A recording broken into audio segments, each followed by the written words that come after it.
Hello, folks. Welcome to another episode of Conversations with Annie and Kate. Hi, Annie. Hey Kate, how you going? I am well, and our lovely guest tonight is Van Badham, who I now know an awful lot about.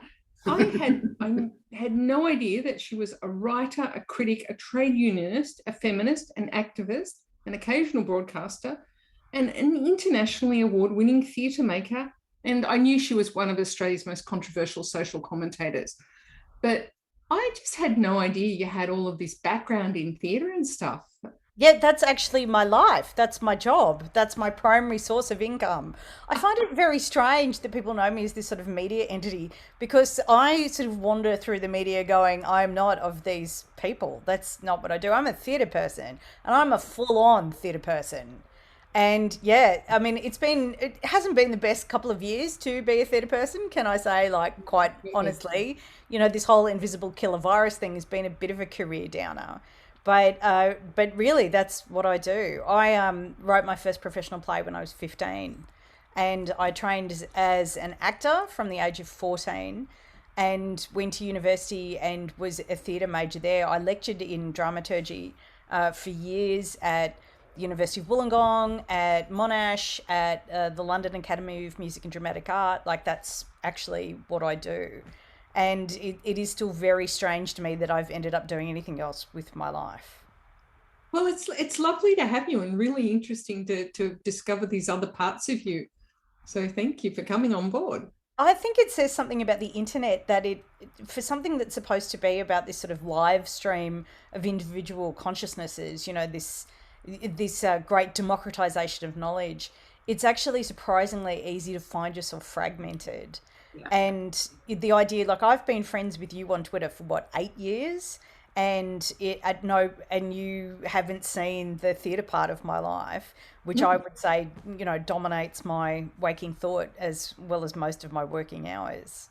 I had a meeting with a dramaturg and a director today. I spent my weekend with one of my musical collaborators working on a new project. I spent all of last week writing songs for another musical that I'm working on with my work husband, who's the composer who I've done 5 musicals with.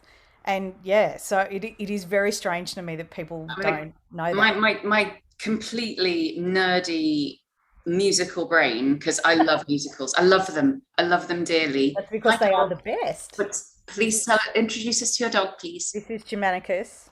Hi, Germanicus. Yes, he's the conqueror of the tribes of the Rhine, and he is so good. He's a good boy. Good He's boy. such a good boy. Well, look at that. That's a very epic nose. Oh yes, he's got a proud little hound face. He's quite theatrical, Germanicus. He must be the centre of attention. I don't know if you've met dachshunds before, but they always find their light, as we say in the theatre. Perfectly reasonable. Now, hey, let's Kate, you and I need to obviously do our housekeeping. Kate, what are you drinking? I am drinking a gin and tonic in my new crystal glasses because I realized that why shouldn't I have nice things while I'm still alive? Just in general, as a thought process, I think that's perfect. I am on a glass of it's a very drinkable Penfold Canoga Hill. um I don't know whether you have a drink in your I hand. do, I do. I abjure the demon drink. I do not drink alcohol, but I am very partial to an afternoon cup of tea, and I have Mhm. this beautiful TWS haute couture tea, which is Mm. sort of very light and toasty, which I have a big pot of, and I've been drinking it. It's very That sounds fabulous. So Kate and I are big fans of Yorkshire tea from the UK, but the specific gold blend. yes, I lived in Yorkshire, so I went to university there. So to Oh, did you study. really? Whereabouts? I went Sorry, to I'm being a Sheffield. nerd because that's where I grew up. Yeah, I went to the University of Sheffield. Good old Sheffield. Yeah, it was pretty good. I had rather a good time, and I'm very up. I It's so funny because I lived in the UK for 10 years, and because my first year there was spent in Sheffield, I think of myself as northern. Like, Well, if I no, you was, are. yeah, I feel This pretty is how it northern. goes. I described it to friends. I described Sheffield to friends as like Wollongong, which is where I'm from, with snow. So Actually, yes. I can see that. So I grew up in Huddersfield, which is a couple of towns over, I have friends not from far. Sheffield, yes.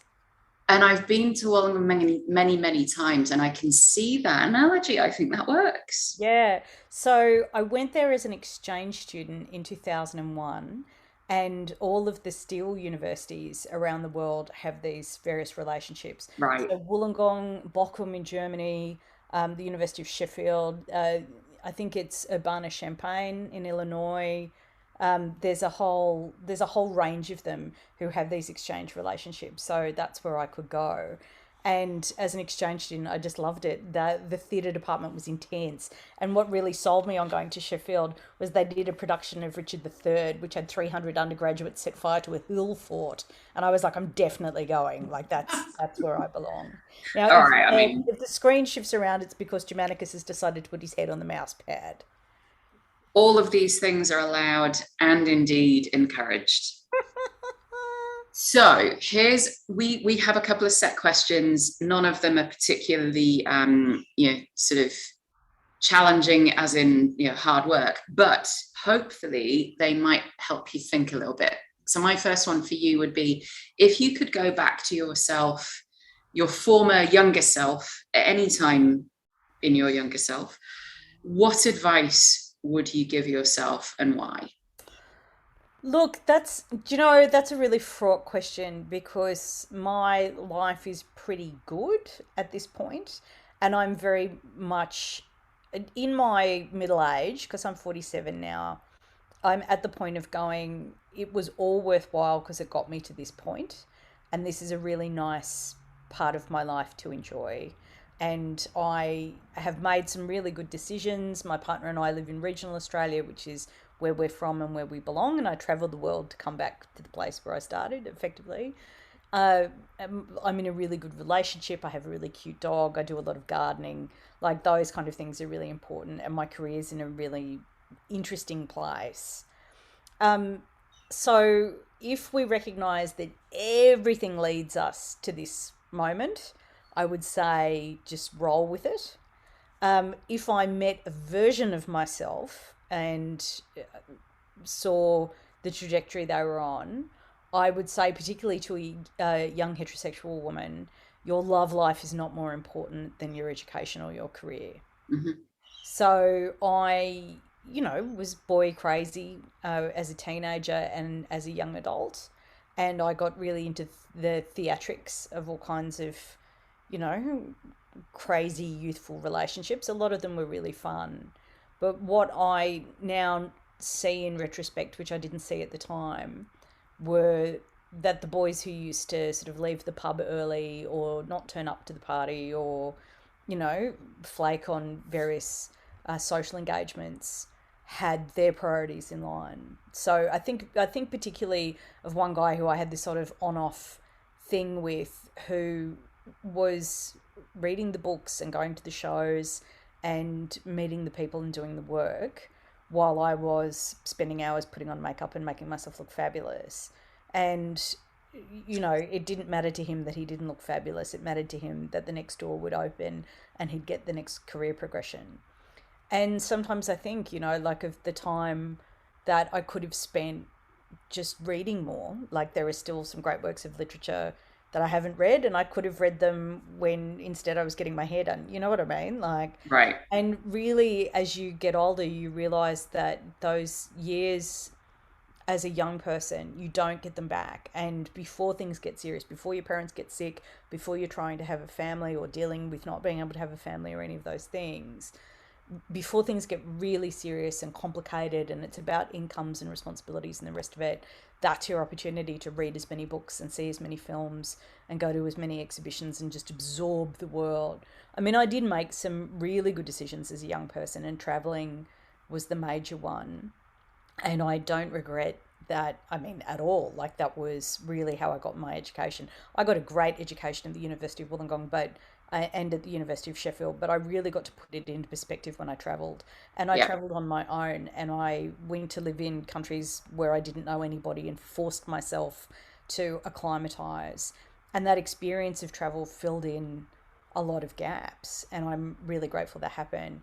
The trade-off, of course, was that I lived in absolutely horrendous poverty for years. My parents didn't have any money. My dad was a club manager and my mother was a steno in the public service.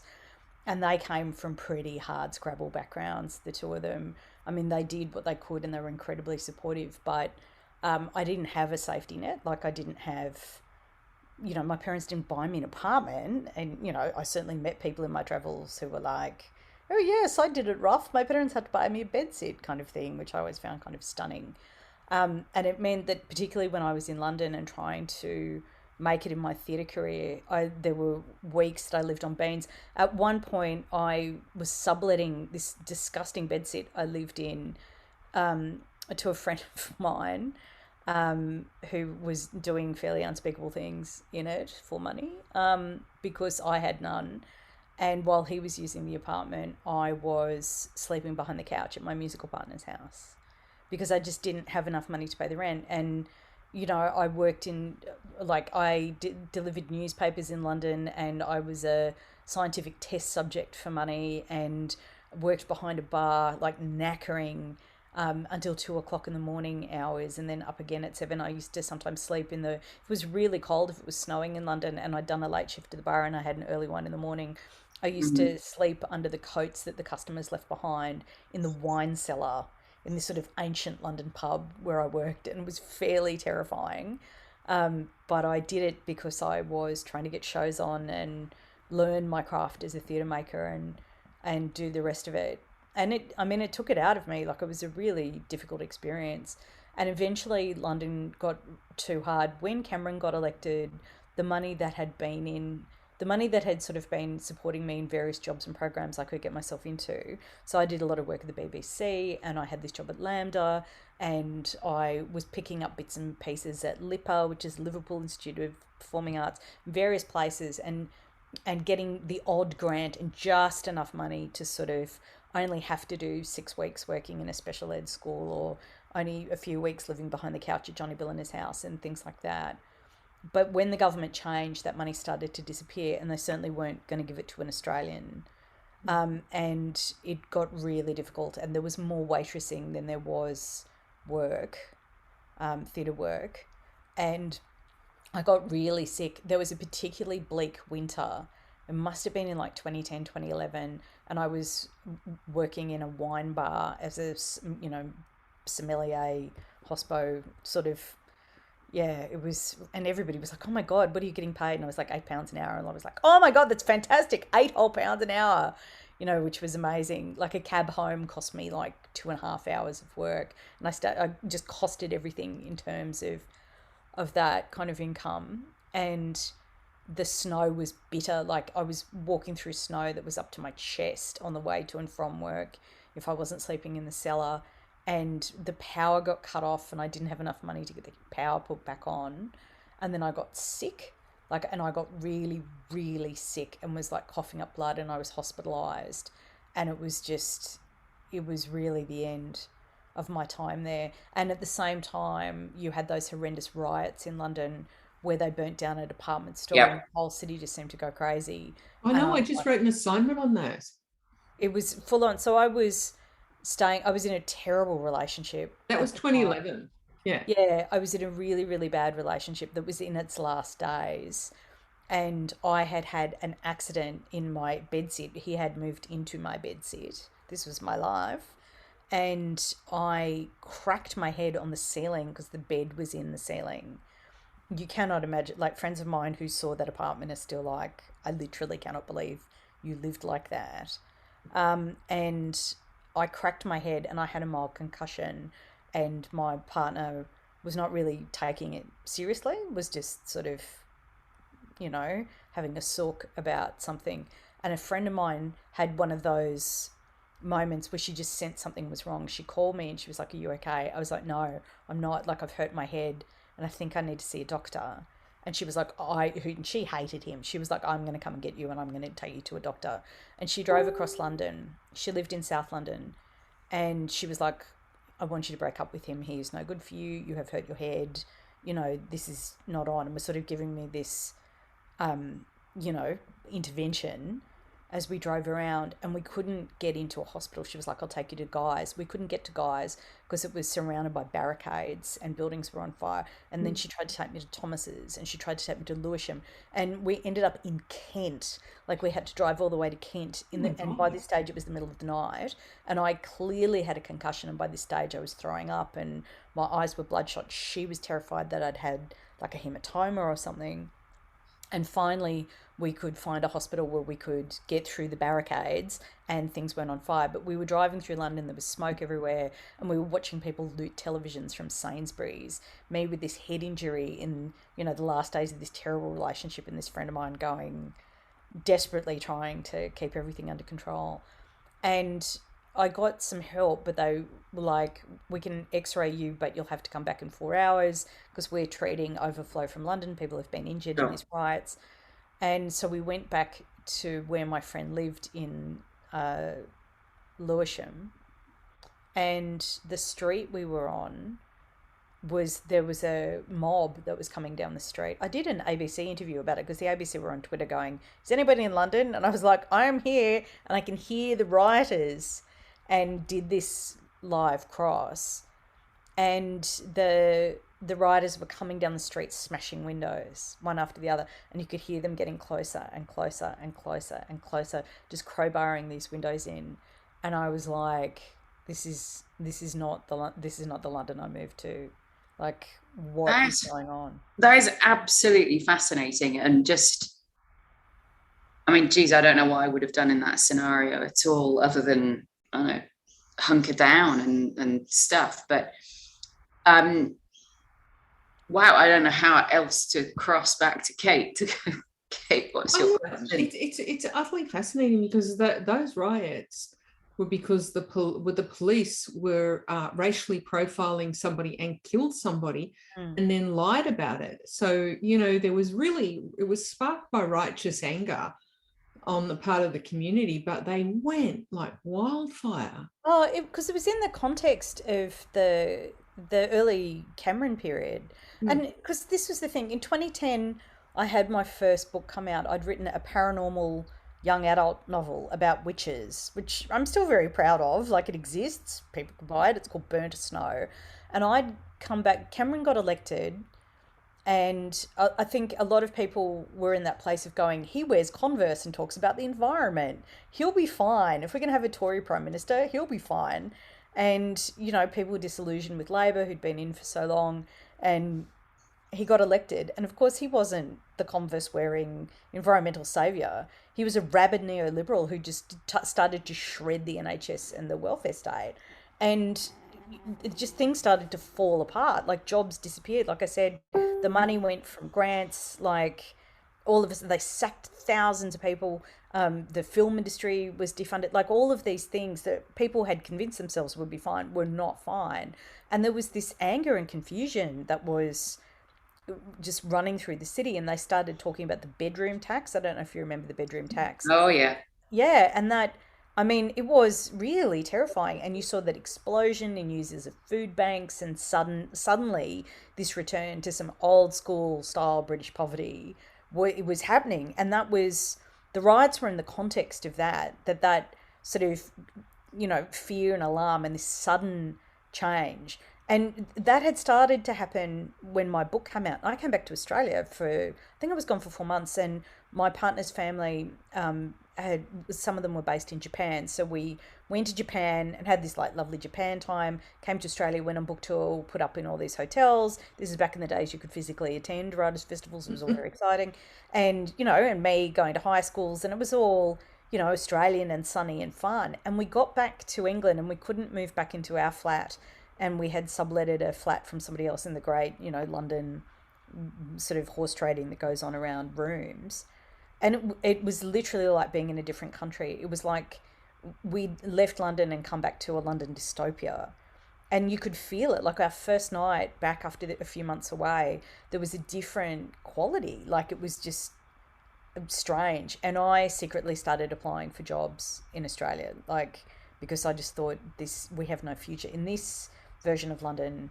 there are no And opportunities. now they've added the cherry on top, which is Cameron's crowning achievement, which is Brexit. Oh, it's a disaster. It's a total disaster. I mean, it's so weird for me because, like, the friends of my youth, my friends from university, my friends from my 20s, they're all still there. And, 3 years ago, my current partner and I were planning a wedding, and there was going to be this great big reunion, and everybody was going to come over, and the world is just completely different. And I spoke to one of my best friends in London a few weeks ago. She's had coronavirus 4 times. Ouch. And that's not that unusual. My musical partner's had it twice. He and I did a musical last year because he was in quarantine with coronavirus for weeks, and he was like, might as well write some songs, kind of thing. Like, that's where we're at. But it was such a strange time. And those riots, when I was in my friend's house and we could hear the mob coming down the street, we were 2 stories up in this flat that she had, and I did the interview with the ABC talking about it, going, I am trapped in my friend's apartment. We can't leave the house. We are bunkered down here, and I don't know what is going to happen next. And she came in and, in the most English way possible, was like, darling, I just want you to know I've boiled some oil, like, in case they come up the Wow. windows. I've boiled some oil. And I was just like, I have to get back to Australia. Like, this is not, So I they're don't going want to to be in scale a. ramparts. We're going to throw the oil down on This them. is the thing. Like, in that particular situation, that was an entirely rational response to what was going Yeah. on. Like, we've got some boiled oil if people do try and, like, launch themselves up. And I applied for jobs, and around this time is when I got really, really, really sick and ended up in hospital.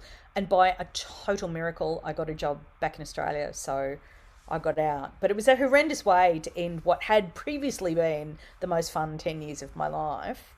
But it I'll was. talk about the universe giving you some messages about maybe it's time to get out of Dodge. Yeah, literally, like, my best friend was telling me to leave him. Then the weather started trying to tell me to leave him. Being sick, riots. It's like there was a pretty heavy universal message going, you have got to break up with him. And finally, I heeded it. Not until I actually got to Heathrow and went, what am I doing? And that was it. Well, that actually leads really nicely into the question that I want to ask you, because it's one that I tend to favour, which is, do you practice self-care? And if you do, what do you do as your practice of self-care? Well, in former times, my practice of self care was finding a friend and going, do you have a spare room? I'll be in Chicago in 2 weeks. My form of self care was always traveling and having another adventure. I don't know if that counts as self care. I mean, I had a good time. I don't even really know what self care is. I think self care for me is blocking people on the internet, which I've become extremely good at. And That's what the block button is for. I love it. It just changed my life. And I think, I was not prepared for the kind of blowback you get for being a commentator. Like, I genuinely thought when I started writing for The Guardian that I was going to be in this great marketplace of ideas, because I had been a Guardian reader in the UK. Like, I'm pretty much the definition of a Guardian reader, although I did also read The Mirror. And I was sort of, my image of what it meant to be. I had a friend who was a commentator. He was a columnist for The Independent, was a guy who I met through the theatre community. And it was all very highfalutin. Like, I would go out with him and he would meet his other commentator friends, and they would have different politics, but they would have these sort of really amazing conversations, and we would all have drinks, and it was all very exciting. But the Twitter sphere, like, I just wasn't used to waking up with people telling me I was a fat whore who should die. Like, that was really not. Who is? Yeah, I was just like, what is this? And even today, there's somebody who I think, like, I'm gonna call my lawyer. I think I could probably sue them for libel, who's saying things about me that are not true, that arguably legally impugn my reputation, kind of thing. And it's just kind of extraordinary, like this mythology and being turned into a folk villain. There are people on the internet who will swear blind that I, a stranger they have never met or had any encounter with, have done terrible things. And if I wasn't me and I read the things that people say about me and believed them, I would be terrified of me. I would really think I was. Somebody accused me today of worshipping Satan. Oh, And yeah. I'm like, I'm a very busy woman. Like, if I've got spare time, I'm going to spend it with a dog. But yeah, it's like, Only a dog named Satan, not actual Satan. it's just, no, Lucifer. No, you worship Lucifer and everyone knows it. This guy said, Oh. everyone knows it. So you guys must have got the memo in advance of the podcast recording. But I didn't really know how to take it. Like, the first few years, I sort of thought that the contract was that I had to be open to everybody, and that, that having the column and having the sort of media presence and doing panels and things meant that, I had some kind of democratic responsibility Oh, to no. listen to that. And it really, for a couple of years, it got terrible. Like, I ended up in therapy going, I don't understand, like, how am I such an awful person to deserve this? And my And of therapist course, was the answer like, is you're not. no. Block early. You're Block just a often. woman with an opinion on the internet. Yeah, but Very bad. it was my partner Ben worked it out. Like, he was like, at drama school, do you learn how to take criticism? And I was like, oh my God, yes. Like, at drama school, that's the whole point. Like, on day one, you all sit in a circle and start learning to critique one another, and that's the whole workshop process. And how else do you get any better?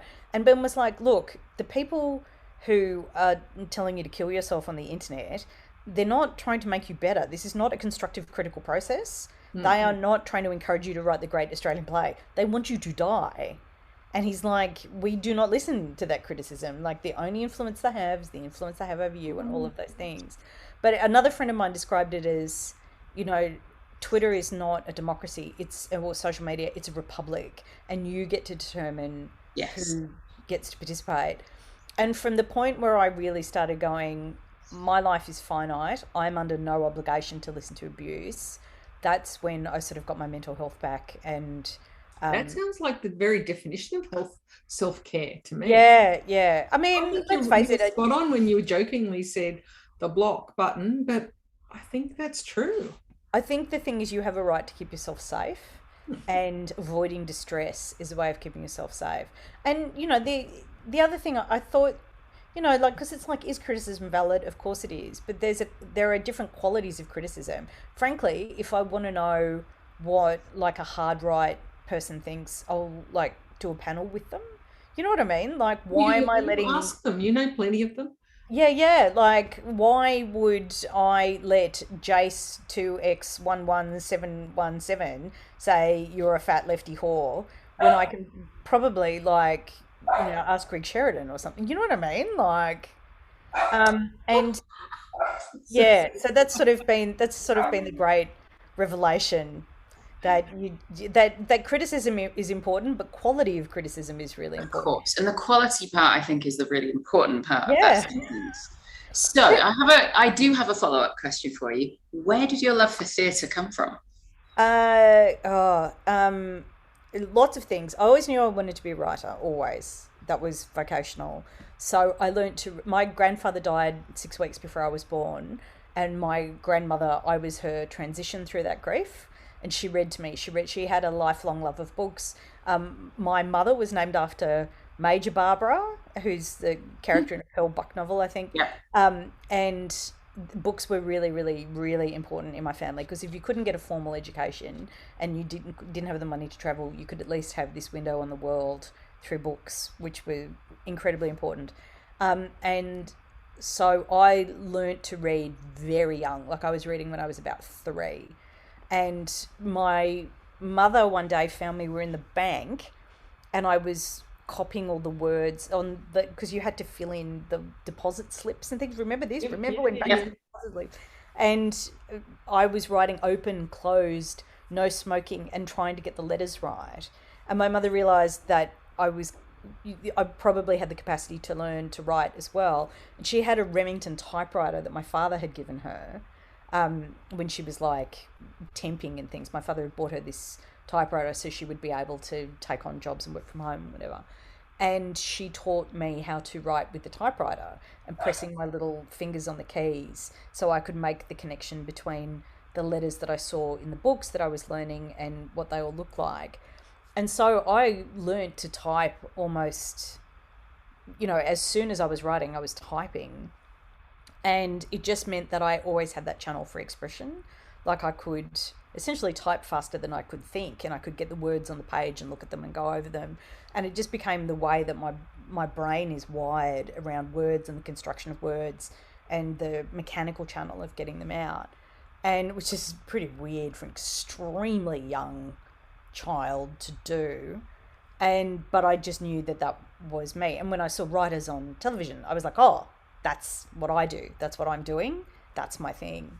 And I became interested in theatre in particular because I was always obsessed with television. I loved television, and loved films, and from a really young age was like logging reviews of films and making notes of who was in them and things like that. And I mean, this must have been so weird to my parents because my parents had no, my parents didn't even have middle class friends. Like, I was telling this story the other day, like the most middle class person my parents knew was a detective in the police force. Like that was quite posh in our corner of the world. I mean, my dad, worked amongst gamblers and been a bookie and worked at the track, and that was our world, was like loud club carpet, and everybody was a union member or somebody my parents knew through the Catholic Youth Association, and in the burbs, like really burbsy, like really, really burbsy. And my mother ended up with a job in the Department of Education. My dad was out of work a fair bit, as you are in that industry, can be a little unstable. And mum got a temping job in the Department of Education, and they really liked her, and they wanted to, because she was very funny, and my mother's a highly intelligent person, and they wanted her to stay full time. So she took this full time job as an admin person in the Department of Education Ministry of Education, in New South Wales. And the women she worked with were all feminists. She worked in the policy unit, and they were, these feminist bureaucrats who were essentially going, how do we diversify educational opportunity and that kind of stuff. It was really interesting. Like, it's amazing to think what they were doing. And mum talked about me all the time, and I used to come into the office a bit, and these women my mother worked with, and because mum was like, she wants to be a writer, how does that happen? Like, how do you get that job? And they were like, oh, look, she might be really interested in the theatre. And I'd had this experience when I was in year 5 or 6. We went to Belvoir Street in Sydney on a school excursion to see a play by Robin Archer called Nicaragua ABC, or the ABC of Nicaragua, and it was a four-hander played by all women. I've never seen anything by all women before. It was totally like no film, no TV. There was entirely women, like, my God.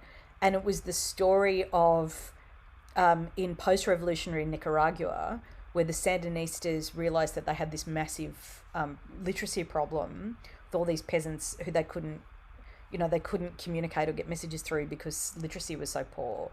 And they sent all of these teenage girls to remote villages across Nicaragua to teach these communities how to read and how to do maths and things. It's a totally amazing piece of history, and Robin Archer wrote this play about it. And the play wasn't just about the literacy program or class difference or solidarity, but it was also about how the Americans were the bad guys in that particular conflict. And and I walked out of that play both knowing I wanted a career in the arts and that I was probably a communist. And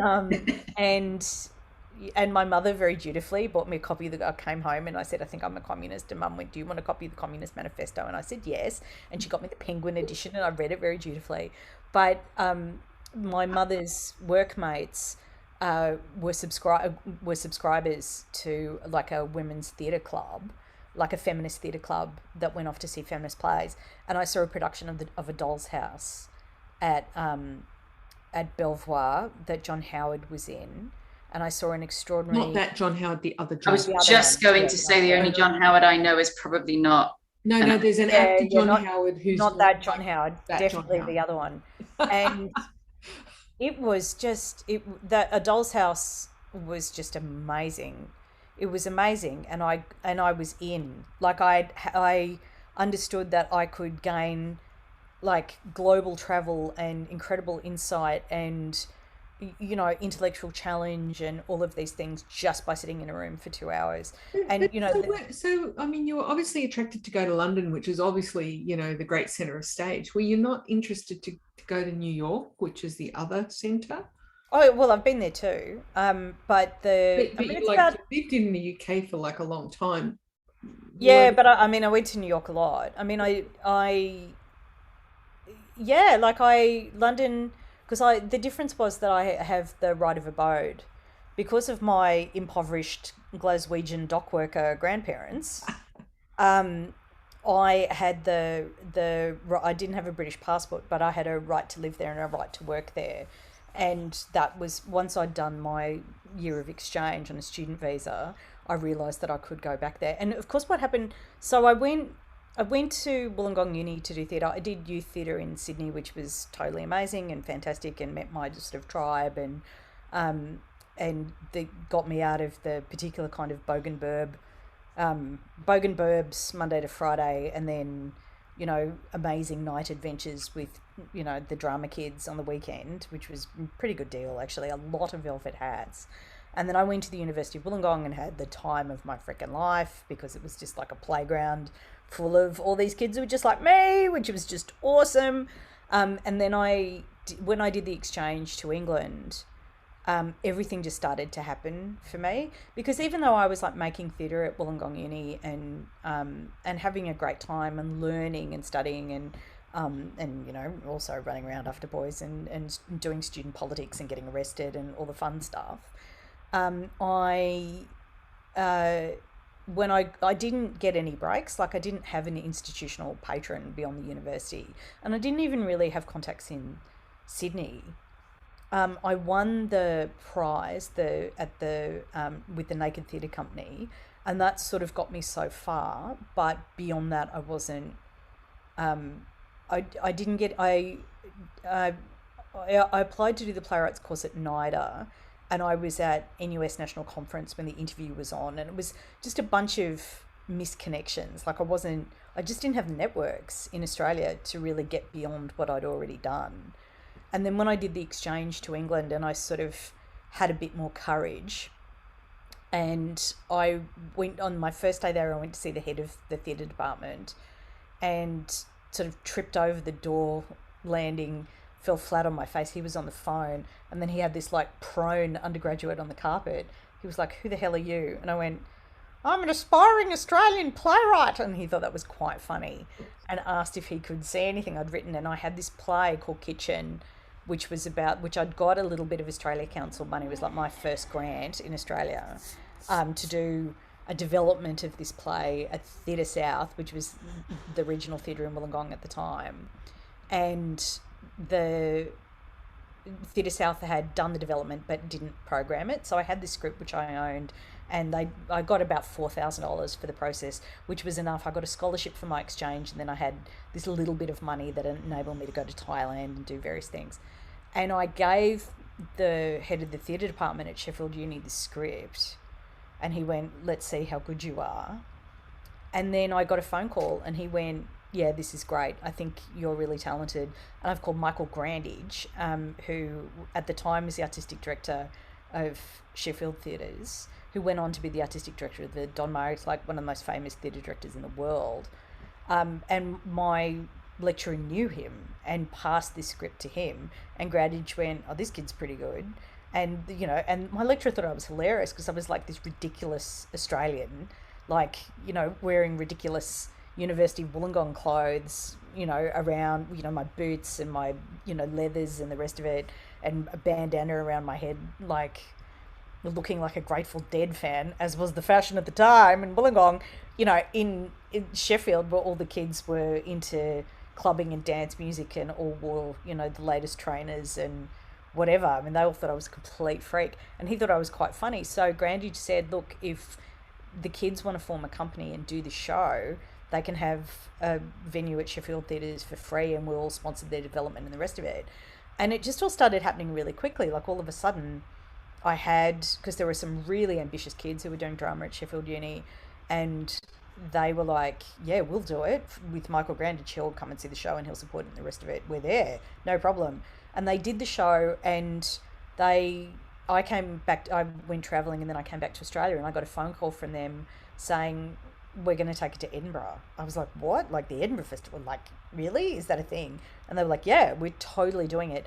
And one of these kids literally maxed out like £10,000 on his credit card in raw faith that he could make a go of this show. And I went traveling again. I went traveling through America and got to Edinburgh. And he met me at the airport at like 2 o'clock in the morning, and my plane had been delayed, and I'd been in New York like the week before and had unspeakable adventures in New York, quite a good time. And he was holding up this sign saying, Edinburgh welcomes famous Australian playwright Van Badham. I was like, James, I'm not famous. He went, you are now. See all these people? They're all here for the festival, and they all know your name. And he just blagged it. Like, he convinced people that I was famous and convinced people I was this big deal. And suddenly I was going to like Edinburgh things with really powerful theatre identities, like really powerful theatre critics and the whole show. And because I was weird and foreign and a bit funny, people thought I was interesting, and I got invited to more parties and more panels and the rest of it. And it just really took off for me, and the show was a hit. It was sold out. It was wall-to-wall 4-star reviews. And then everybody wanted to talk to me. I got a phone call from the Royal Court saying, do you want to do, that's the big theatre in Chelsea, one of the most influential theatres in the world, saying, do you want to do a program with us and the BBC, and the BBC will teach you how to write for radio? And I was like, yes. And I came back to Australia, and I was like, what am I doing here? Like, I came back to Australia, the phone didn't ring.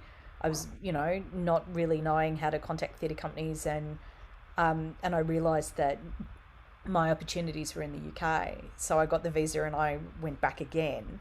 And I told my poor boyfriend, Australian boyfriend at the time, I was like, I'm going to do Edinburgh again. I'll only be there for 3 months.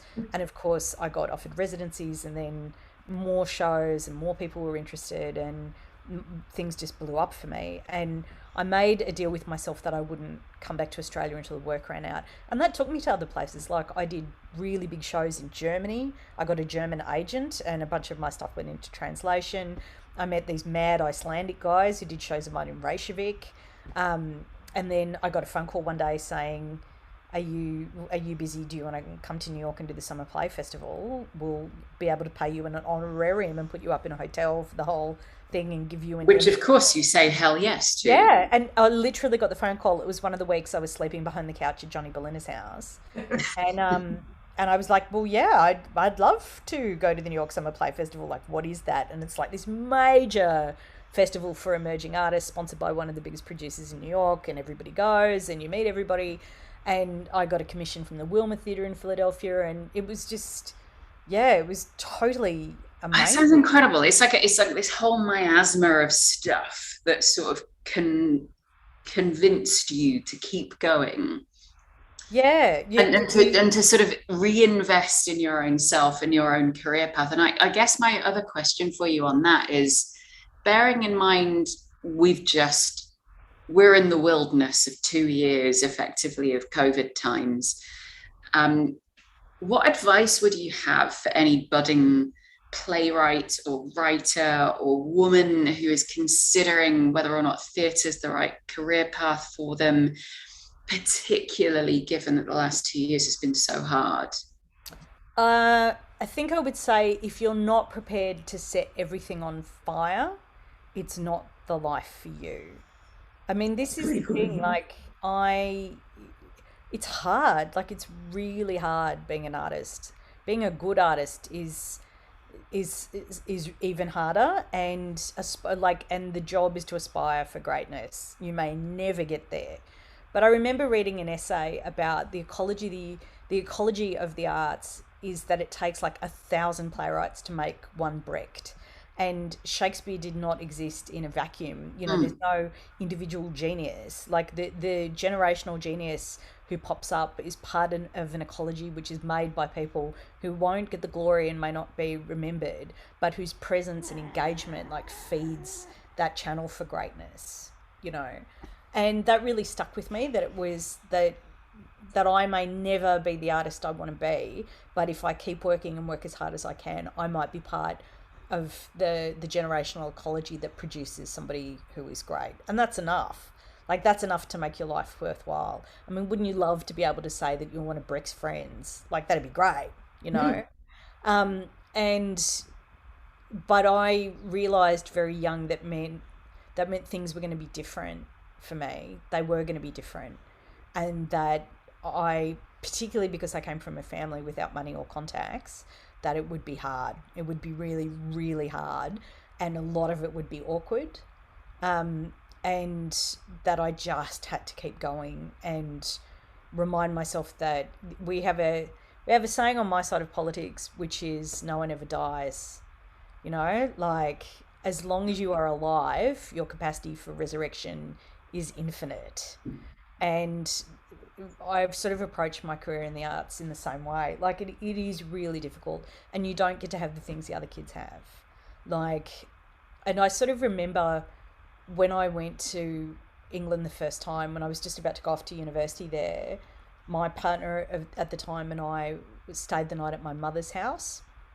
And my mother lived in my grandmother's house, which was like a World War II John Curtin special. It was like a house and land package for returning service people, and it was that asset of that house that enabled me 3 generations later to be able to go to university. Like, that kind of security around that house. My mother was living in it with my dad and had been caring for my grandmother at the time, and I had the most visceral nightmare. Like, by this stage, I had this lovely boyfriend, and he and I had been living together in Bulli, and we got offered the house in Bulli. We'd been renting it, and the owners offered it to us for like $200,000. And he was becoming an academic, and he'd just got his first academic job, and he was like, we could do this, we could buy this house. And I was like, I can't. Like, I have another calling. Like, I have to try and do this thing with my career. And the night before I got on the plane, I had this nightmare that I was being chased by zombies, and I sat up in bed, and then I heard the window smash behind my head and the zombies crawled through, and I was still sleeping, but I had one of those nightmares. And I knew on a fundamental level that the life that I'd sort of had in Wollongong, which was really nice, with my super nice boyfriend and my cute little house that they'd offered to sell to us, and I had a PhD scholarship at the time, and I was sort of on that academic track as well, and I could have had that life and all those things, but I knew I just had to try. And obviously that relationship eventually broke up, and he said to me, I know that if you don't leave me, you will resent me for the rest of your life. Right. And it was true. Like, it was true. Fortunately, many years later, we are good friends, and his partner is very nice, and he has very nice children. I'm very happy he's got that life. But it just wasn't me. And I could see the appeal. And so many of my friends were building these like professional careers and earning money and buying houses and having kids. So what kept you going then? What kept you thinking, no, I'm not going to take that very obvious pathway of staying in Wollongong and buying that $200,000 house and having that life? And what pushed you to make that call to say, nope, still going to go and do the crazy thing? I think, one, it's just the way I'm wired. I'm very much the Kirk in most of the really close relationships I'm in. Like, my partner, my manager, my best friends in the world, they're all Spock. They're all Spock types. They're all logical. The engineers. And, it's that cartoon of Spock going, don't do the thing, and Kirk going, I'm going to do the thing. I'm definitely the Kirk in all my relationships. But a lot of it had to do with my parents. Like, my parents had no breaks. They had no breaks at all. And, my dad's dad died in a tuberculosis hospital when he was 3. The only memory Dad had of him was through a plastic wall. It was really hard for my dad had to leave school. He had been a footballer, and he was trying to have a professional football career. He was injured and blinded, and that was the end of his football career.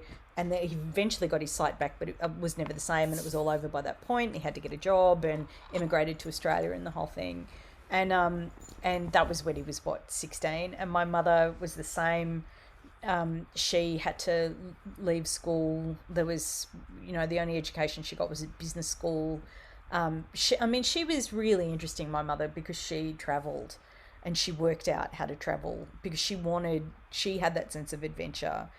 And it's interesting. So my mother was diagnosed with cancer 8 months ago, and with terminal cancer, and we are going through that process where my mother is looking back over her life and has, like things that she wishes she could have done.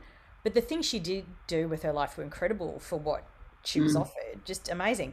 And so what we did was, when I was in the house, because we were trapped there together, when my mother with a terminal cancer diagnosis and me separated from my house and my partner and my dog and everything else. Thank you, Gladys Berejiklian, and well done.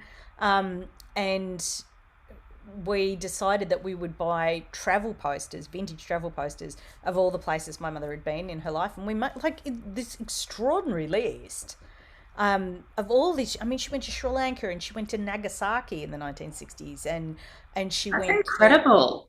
she went to Egypt, and she lived in Canada, and she went rowing on Lake Geneva. Like, she did these just amazing things, and she was just this girl, and she had earned the money for her passage by working days in an office, and she worked nights in a mail sorting room.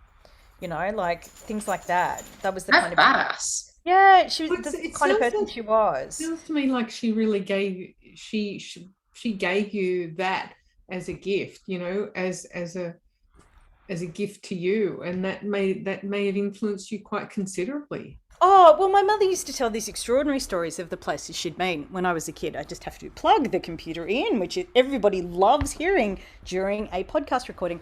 But you did Sorry. assure me it Low was production value, lo-fi. as I mentioned Yeah, previously. yeah. So my mother did give me that sense that, you take the opportunities that you get.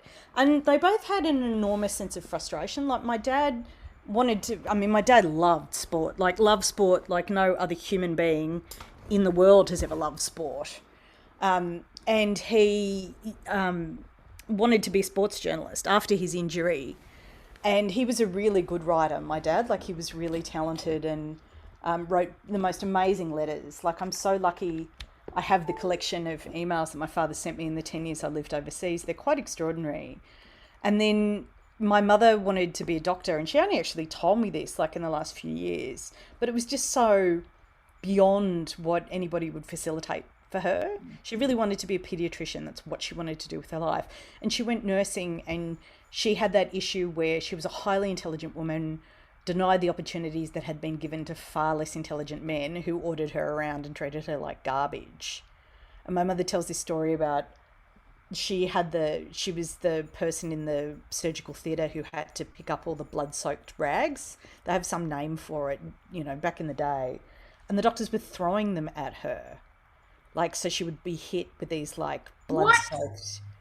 Yeah, and I was just, it's kind of an extraordinary thing. So she Makes left me angry. she left Just nursing, and thought. she did other things with her life. And my mother's whole thing with me was like, I just want you to be a good person, and I want you to be happy, and there's no expectation. Like, your father and I want you to get the education you want. I mean, must have been so weird for them, like my aspirational working class parents, who, whenever I was interested in something, they just moved heaven and earth to try and facilitate it in whatever way they could. Even if they didn't understand it, they would try, and sort of back me in. And Dad came to all of my bizarre, like, avant-garde feminist plays, and I don't think he understood a freaking word of them, but he always came.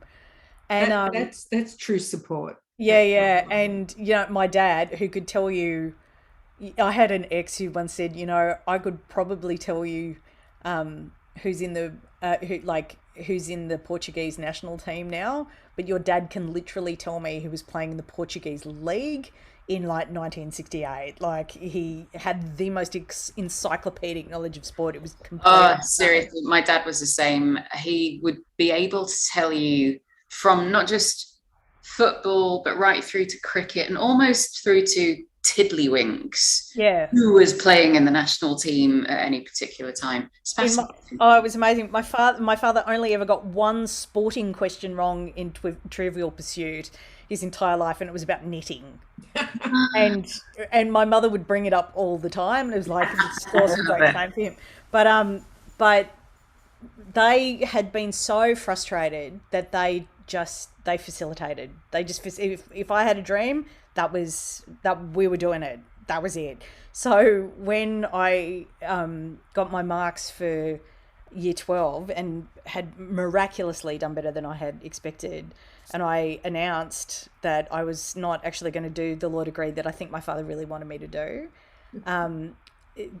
I explained that I was going off to do avant-garde theatre practice at the University of Wollongong, and they were like, okay, all right, that's what we're doing, I guess, so no problem kind of thing, which was really incredibly generous of them because I had literally no idea what that would involve, and frankly, neither did I. No idea what it was, I suspect. No, not really. And no, they didn't. But they, like I said, they facilitated it and came to everything, and were those kind of parents that they just did what they could and cut their cloth as best they could from what they had. And yeah, and I think that was the thing, like, because my parents invested in that for me, like with time and attention and encouragement. It's And worth that I more just than money, thought, I reckon. huh? I reckon it's worth more than money. Oh, Well, yeah. I mean, this is the thing. Like, I went to state school. I'm really proud I went to state school. I'm really proud I went to a regional university. I'm really proud that I went to a regional university in the UK. And I've met lots of people who had very privileged experiences. When I was at Lambda, I taught 4 kids with titles, which was very weird. Very weird. But they were, I mean, they were lovely, and you can imagine their manners were impeccable. But I know for a fact that my education is as good as anybody's, like, because I professionally associate with people who've been to other institutions. Oh, And 1,000,000%. So I also am a state school kid back in the UK, and I'll give you, just as a slight sort of random extra thing, in which you probably already know, in the UK, other than if you went to Oxford or Cambridge and that you're an Eton kind of person, literally outside of that school system, most people don't actually have the same vernacular. Most kids will go to a state school, or they will, kind of go to a school and then head to a university where there's the privilege that oftentimes gets associated with British schools. It does exist. I'm not saying it doesn't, but for the vast majority of us, we don't see it. And we don't see it, and we don't hear about it. It's not part of our lives. So I was part of the generation of kids that was the last to not have to pay to go to university.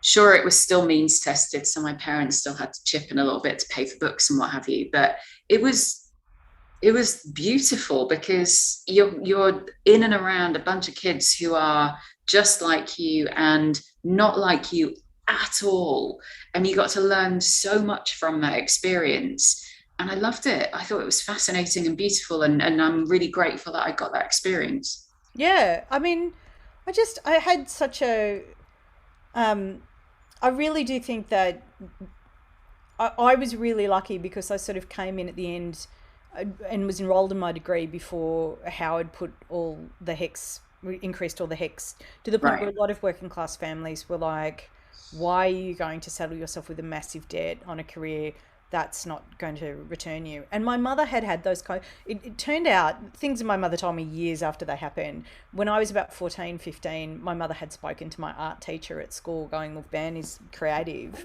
and her father and I are really worried about what that's going to mean. Like, How will she support herself? yeah, how will she support herself? And my mother was like, my mother had gone off and done some research and found out what artists earned. And the art teacher was like, Barbara, some kids are just like this, and you've just got to trust her. Like, if that's where she's going, let her go there and she'll find her own way. I mean, it was really hard. And I mean, I remember when I was at Lambda and I was teaching these kids at Lambda, I was all of 28 or something, and my kids were like 21, 22.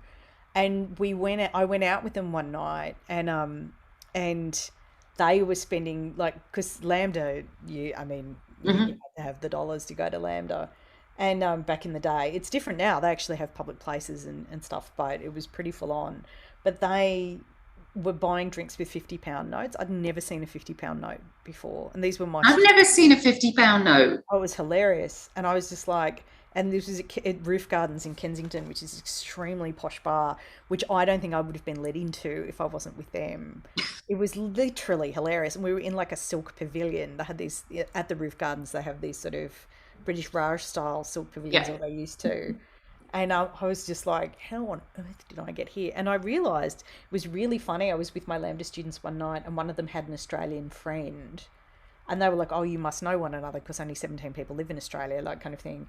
And this woman was just horrified that I was there because she could hear from my accent that I was this total bogan, and it was just, it was like she wanted to warn them, like, you know, this woman, She's not one of us. Not one of us. she's not one of us. And I always found it really hilarious. My best friend, who is literally the poshest person in England, she was like, the thing I love about you, Van, is you have absolutely no manners, and I feel under absolutely no obligation to have any either. I was like, thanks, Tab. And that is probably a really good place for us to end this lovely conversation. Well, I hope it's been delight to interesting. chat with you. My life by me. Yes, I think we got up to, what did we get up to? 2011. That's what we But did. you know, it was really interesting because it's a whole side of you that I had no idea really existed. And I'm really sorry. I should have thought about that more, but I didn't. I'm a bad person, maybe. You're not a bad person. It's the internet. It's glib. We're all glib there, Yeah. you know? But no, it's all right. It's okay. It's all Hey, right. it was great to learn more about your background, Van, and thank you for sharing it with us. It's I thought just it was fun. I mean, I'm just obviously off on one. There's so many things I don't want to talk about today, so I'm just going to talk about me going to the UK and having a good time. Well, that is Okay. excellent. And thank you very much. Bye, everyone. Don't forget to like us and leave a good review.